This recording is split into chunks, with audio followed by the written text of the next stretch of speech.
Hi guys, my name is Dennis Davis. I'm a PE teacher at San Marin High School and working towards my master's degree at Touro University, California. Thanks for taking the time to watch this video. In this video, I'm going to just quickly go over my literature review, chapter 2 for my master's project. Throughout this video, I'm going to go over the importance of this topic. I'm going to explain the purpose of the study, and then I'm going to get into the literature review and discuss a few of the key themes for this project, some implications, and the gaps in the research. I feel that this is important. Well, first of all, let me just show you what my project is. My project is going to be building a physical education department website for our PE department here at San Marin High School. I feel that this is important. We're moving towards the age of the extinction of paper-based textbooks. For the last however many years we've been in school, everything's been done on paper, and we're getting closer and closer to the end of that era. Using the internet to provide students with a wide range of information, I think, is the next step. As teachers, it's our goal to give the students as much information as they can and allow them to make decisions for themselves. So by providing them with multiple different viewpoints and a bunch of different options, it gives them a better opportunity to make good decisions that will affect the rest of their lives. The third thing that's really important is the need to communicate with parents. As a PE teacher, this is a huge one. If we can get the parents involved in this children living active and healthy lifestyles, it's a much greater chance. There's a huge, the numbers will show that there's a huge correlation between parents that care about their kids' health and the kids actually being healthy. The fourth thing is that it's cost effective. School districts can save millions of dollars by using the internet as opposed to textbooks for classrooms. They'd also be able to save paper printing costs. A lot of classrooms are even going completely online and completely paperless. So by saving on textbook money and printing and handing out materials, it'll allow the school districts to save a ton of money every year. And finally, it allows teachers to focus their attention in class on optimizing activity time. The less time the teacher has to take away from the class to catch up a student who is gone, the more opportunity they have to actually get activity. And activity in PE looks as involves the kids moving around and staying active. The purpose of this study, as I already said, was to build, publish, and maintain a website for the PE department at San Marin High School. Throughout this website, we will update weekly activity cards, which are the kids' weekly assignments that they do to turn in record all of their fitness levels and activity for the entire week. So this would be an opportunity for kids who are absent or who misplace their work, a consistent place for them to go and access this material. The third thing that this project will do is provide a means for parents and students to contact the teacher. If parents feel like they have an open door of communication and an easy way to contact them, they're more apt to actually reach out to the teacher. And the fourth thing is to create online assignments and a place for students to go to access materials that they miss in class. The first theme that we talk about is the students' access to learning materials. Using a website to provide them to class content, and this could look in the forms of what they would get out of a textbook, or you could branch out further into lessons that were taught in class. So in PE, if I'm showing a kid how to do a badminton serve, I can put my video of me performing that serve and the key elements there for students who miss class to go and access that information. You can also use things such as Twitter and Facebook and the social networking realm to reach students, using YouTube as almost a secondary teacher and a place for them to record online health and fitness data. Access to class content, I'm going to show you a couple of things that we've done already that have provided students with that opportunity. The first one here is at the beginning of the year, we go over each kid how to find their heart rate. So what we did is we built this website and we built this web page within it that talks about heart rate and the Carbonin formula. And what the student would do is, if they missed the day that we went over this, they would check in for their daily work, see what it was, and they would perform here. So there's a place here for them to put their name, student number, who's their teacher, and then it gives us step-by-step instructions of exactly what we did in class for them to do. Being able to use the media gives us able to provide short little videos, such as this one. Hi, welcome to day 60 of the Restoration Fitness 90-Day Healthy Habits Challenge. Today we're talking about heart rate training. So that video just kind of goes over what we went over in class of the two different places to find your pulse, what's the difference between them, what's better. We've also built in a 60-second timer for the kid to count their 60-second heart rate, which is over here for their resting heart rate. They also have a calculator built in here, so they don't have to go anywhere other than this one page to answer every question and fill out everything that they need to do. So this calculator works just as any other calculator would, but it's all online for them to use. The other website, another page that we've done for class content, was the components of health and fitness that we went over.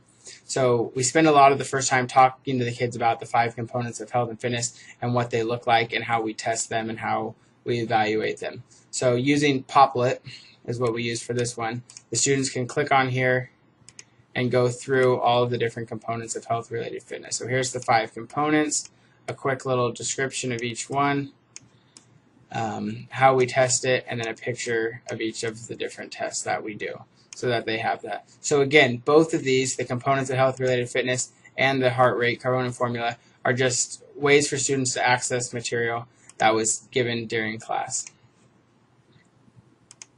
The next is online assignments. And I'm not going to get into a lot of the Twitter and Facebook stuff. That's kind of the next level that we would take it. But for now, we kind of just focus on the online assessments for them.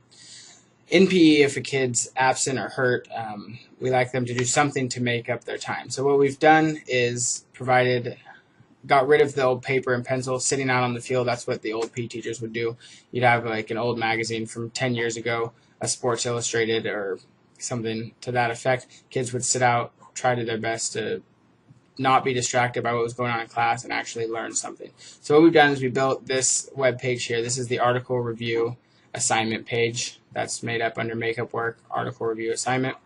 And it provides 4 links to major newspapers and news sites for their health and fitness sites. So the student would click on one, which would take them automatically to, this one is the New York Times. So here's it talks about their health and fitness stuff. So the kid would read an article, go back here, fill out all their personal information, share their email, copy and paste the URL, type a summary, and we ask for 2 to 3 paragraphs and their reaction. And here's some questions to kind of guide them. And then they read the policies and what it needs to look like. They check that they've read it, and they submit it.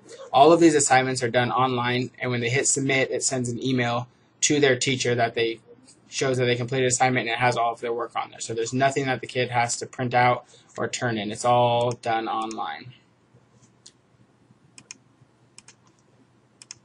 The next thing that we would really like to get to use in PE would be fitness and health apps that keep track of kids' diet and exercise. So the one on the left here, MyFitnessPal, is a place for kids to track their daily intake. So it shows here breakfast, lunch, dinner, and snacks. Shows the calories, carbs, fat, proteins that they've been eating. They also come with Android and iPhone apps for students to be able to track their progress. This would be great in a PE or a health class for students to be able to see what they're putting into their body. The other one is Runkeeper, and there's also some other sites that do the same thing as Runkeeper, but this is just one example of it. And what it does is the students use their GPS-enabled cell phone, and they do any type of exercise, running, biking, walking, and it maps out on a Google Map or a Google Earth their actual progress of their run. It also shows the total distance that they went, the duration, the average pace, the average speed, the estimated calories burned. And so it's just a nice way for the kids to actually see that they're accomplishing something by doing their exercise. These, again, are kind of the next level of where we think PE is going, and we think it's an important part of it. The second thing is to communicate with parents. And in order to effectively communicate with parents, we have to change their perception of physical education. And then secondly, we're going to provide them with the information about the class. So after we change their perception, we'll let them know what actually is going on. And then with hopes that the parents will be able to support the students outside of class and increase their physical activity on a daily basis. So the first perception here is you have the old overweight PE coach.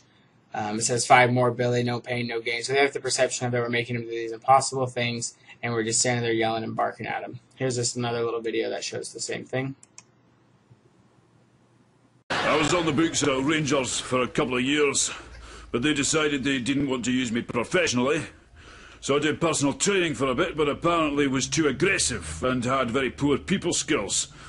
And that was when I thought, why not be a PE teacher? Filled with pent-up rage and want to lash out? Be a PE teacher. So those are just a couple of the perceptions of PE teachers, and it's been actually quite the opposite of that. So we're trying to work on changing that perception. So once parents kind of get over that perception and they can kind of see that we're doing more than that, we like to be able to provide them with information in class. So one example here on the website would be providing them with all the fitness results. So what is the 1 mile run? What does their VO2 max have to be? What does their body composition have to be? How many push-ups and sit-ups and flexibility, sit and reach? What do all their scores have to be? So for us, this is the big one. The kids are really into passing their fitness testing, and this is just one way for us to provide them and the parents with all the scores that they need to do.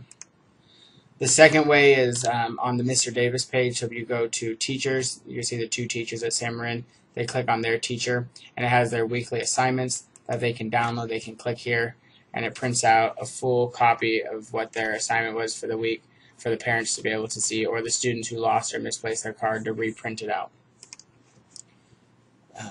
The Mr. Davis page would also provide over here a link to email the teacher, as well as the phone number that directly connects them to them. Down at the bottom, we've also included like a PowerPoint slide that they can download here, the back to school PowerPoint slide. So it's just more information for the parents. Again, we're just trying to give them as much information as possible. The third theme is the components of an educational website.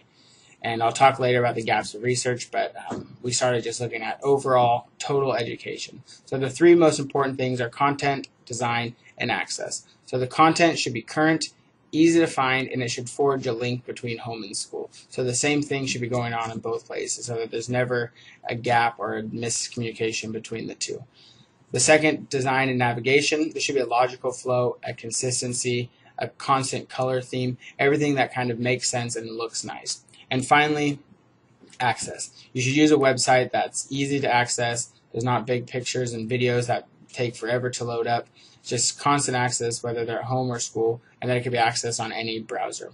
And finally, being able to provide mobile access. As more and more kids start to use their cell phones for their internet access, having a mobile app makes a huge difference for them. Finally, the implications.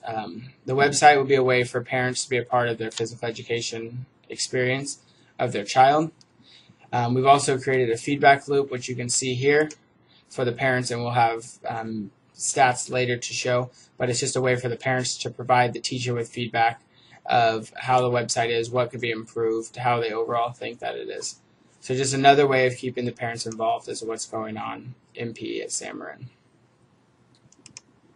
And finally, the gaps in the literature. As I said earlier, there's very little that's been done in just PE websites. There's 1 or 2 articles that are out there, but there's a lot done in the total educational. So I'm hoping that this can fill the gap in what a quality physical education website looks like.